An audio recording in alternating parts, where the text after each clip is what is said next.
जी money health show में मैं नेहा बजाज आप सभी का बहुत बहुत स्वागत करती हूं। और आज के वीडियो में हमारे साथ जुड़ रहे हैं डॉक्टर फुलविंदर सिंह, जो कि एक ईएनटी स्पेशलिस्ट है। पिछले 25 सालों से प्रैक्टिस कर रहे हैं और डायरेक्टर हैं खुशबीर कालरा मेमोरियल हॉस्पिटल, जो कि अमृतसर पंजाब में है। ईएनटी यानी कि कान नाक गला। मैं एक बार फिर से सबके सामने क्लियर कर दूं।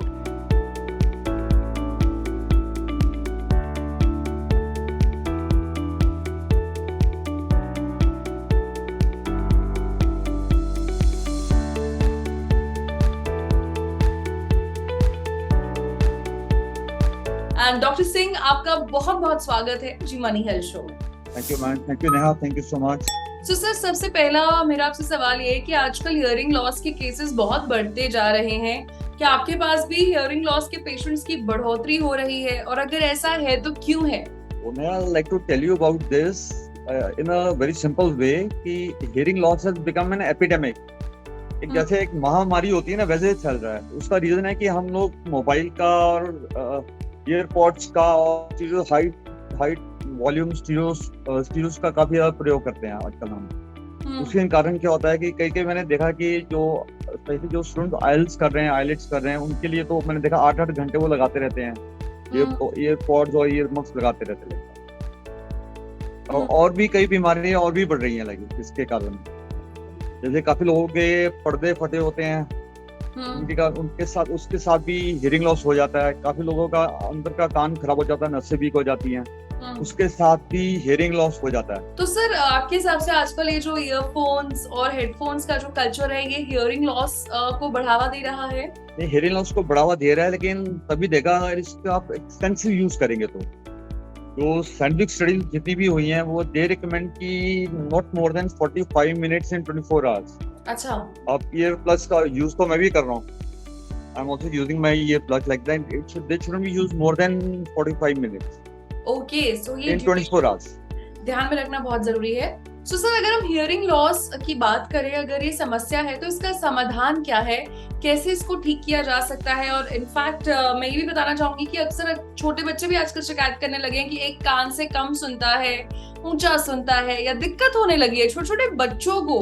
तो क्या इसका सोल्यूशन है? तो नया क्या हो रहा है कि इट ऑल डिपेंड्स कि हियरिंग लॉस का रीजन क्या है।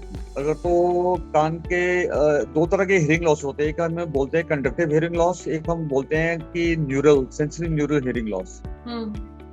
कंडक्टिव में क्या होता है कि कान का पर्दा फटा होता है और अंदर 3 हड्डियां होती है जो सुनने में हेल्प करती है। उनमें हड्डी का मिसिंग होती है, जो एक बीमारी होती है जिसमें हड्डी अब जाके जुड़ जाती है, लाइक दैट। उसको हम सर्जिकली ठीक कर सकते हैं।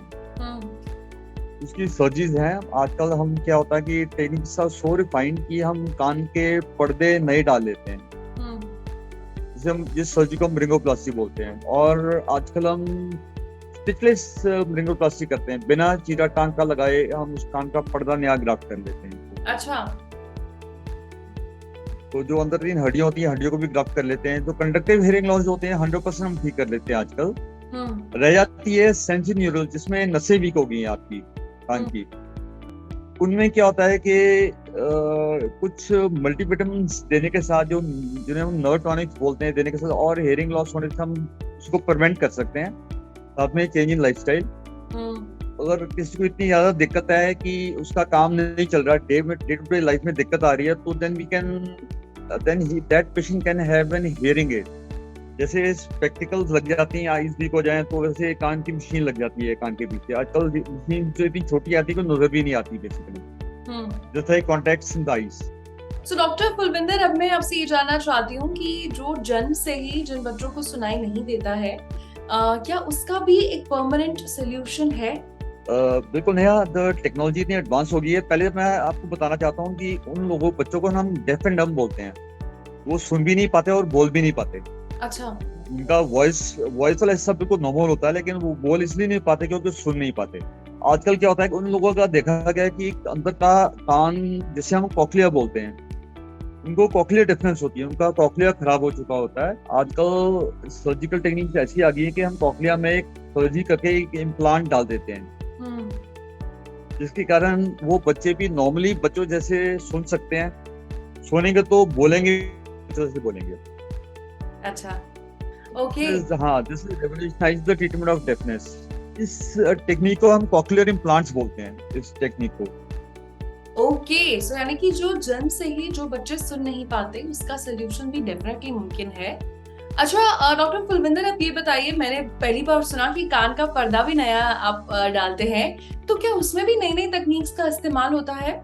जो पहले जो पर्दा डालते थे ना, वो पीछे से काट कर डालते थे, कान के पीछे से कट लगाना पड़ता था और कम से कम 7-8 स्टिचेस लगते थे उसमें। आजकल लेकिन नई टेक्नोलॉजी आ गई, जिससे के साथ हम क्या करते हैं कि स्टिचलेस ब्रिंगोप्लास्टी करते हैं। कान के पर्दे डालने को हम बोलते हैं ब्रिंगोप्लास्टी surgery.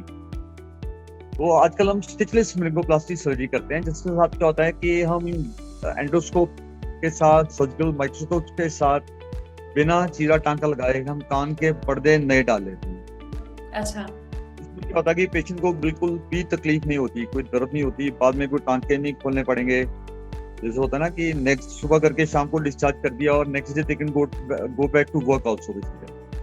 Okay, so good, like so cool.